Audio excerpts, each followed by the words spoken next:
উঁচু নেতা থেকে কেষ্টবিষ্টু, তৃণমূল যেতেই একের পর এক দুর্নীতির পর্দা ফাঁস। এবার জমি দখলের অভিযোগ খোদ মন্ত্রীর বিরুদ্ধে।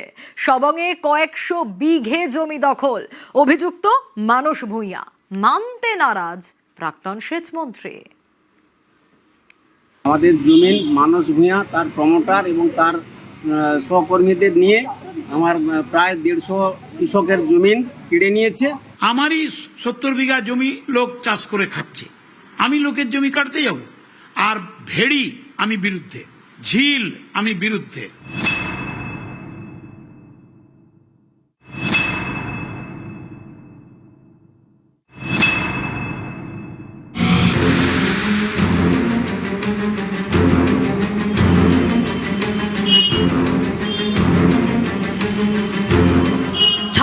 তৃণমূল দুর্মুষ হতেই ভয় আউট, ভরসা ইন।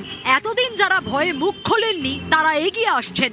পালা বদলের পরে সামনে আসছে একের পর এক দুর্নীতি। এবার পশ্চিম মেদিনীপুর সবংয়ে বিঘার পর বিঘা কৃষি জমি দখলের অভিযোগ। তাতে নাকি তৈরি হয়েছে মাছের ভেড়ি। আর এই সব কিছুর অভিযোগ তৃণমূল সরকারের সেচ মন্ত্রী মানস ভূঁইয়ার বিরুদ্ধে।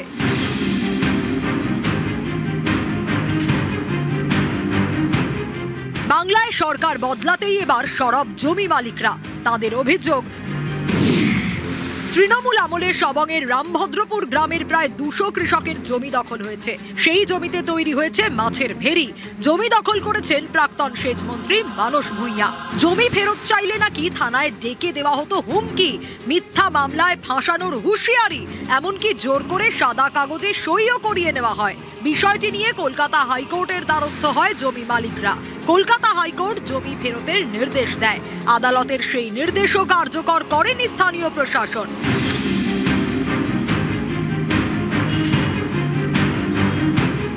এরপরই বৃহস্পতিবার জমি মালিকরা বিচার চাইতে হাজির হন কাঁথির শান্তিকুঞ্জে, মুখ্যমন্ত্রী শুভেন্দু অধিকারীর বাড়ির সামনে।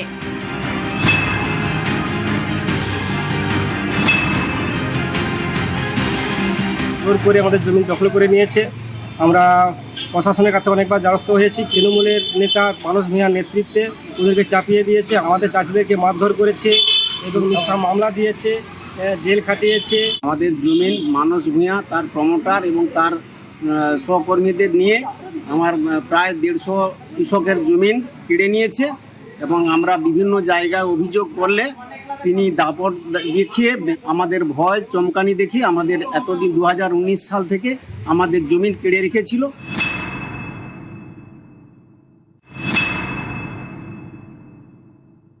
আমরা ছিলাম জমিদার, হয়ে গেছি জমাদার। আমরা মানুষকে দান করেছি, দিয়েছি।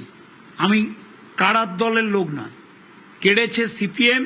বিজেপির আসার পরে তারা ভেবেছে এখানকার কিছু বিজেপির নেতার সাহায্যে মানস ভূঁইয়াকে অপমান করবে। আমারই 70 বিঘা জমি লোক চাষ করে খাচ্ছে, আমি লোকের জমি কাটতে যাব? মানস ভূঁইয়া দীর্ঘদিনের রাজনীতিবিদ, একসময় প্রদেশ কংগ্রেস সভাপতি ছিলেন, সবংয়ের 7 বারের বিধায়ক। কংগ্রেস থেকে যোগ দেন তৃণমূলে। তৃণমূল আমলে রাজ্যের সেচ মন্ত্রী। তার বিরুদ্ধে জমি দখলের অভিযোগ।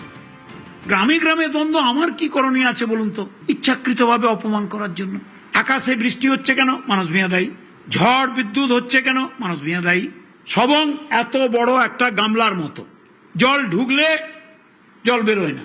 আমার এখানে কোনো যোগ্য নাই। আর আমি জমি দান করা লোক, জমি কাড়া লোক নয়।